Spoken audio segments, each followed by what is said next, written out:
Good evening. The New Mexico Supreme Court has sided with death row inmates Timothy Allen and Robert Fry, who will now not be put to death. Now, one of the prosecutors who worked on Fry's death penalty case believes the court botched the decision.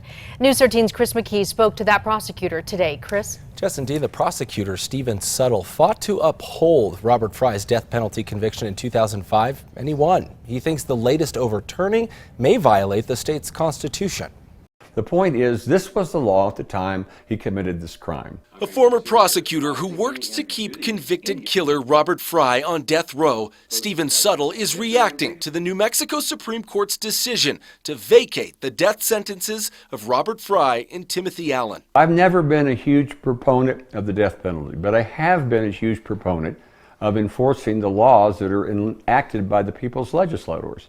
Now retired, SUTTLE worked for the state attorney general's office in 2005. He was the attorney who fought Fry's first appeal to the state Supreme Court for the 2000 murder of Betty Lee near Shiprock. The brutal crime was Fry's fourth murder and landed him on death row alongside Timothy Allen, who was convicted of the 1994 murder of Sandra Phillips. His execution date still cannot be set. News 13 investigative reporter Larry Barker profiled Fry's case in 2013 and spoke to SUTTLE about the delays to Fry's death sentence. The victims of this case and society in general deserve to have the penalty assessed carried out. Today, SUTTLE says he feels the same way, but now knows the state Supreme Court disagrees. In their ruling, the justices said, in part, comparing their cases to other equally horrendous cases in which defendants were not sentenced to death, we find no meaningful distinction which justifies imposing the death sentence upon Fry and Allen. It just really disturbs me that I don't know what the court did with this provision. SUTTLE believes the judgment is flawed and contrary to what New Mexico's Constitution says about repealing criminal law.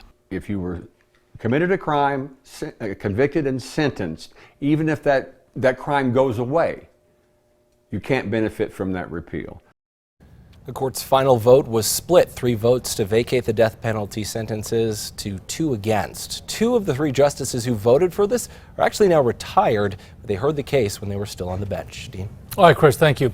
Now, while Fry and Allen won't be put to death, both men will still serve life sentences for their crimes.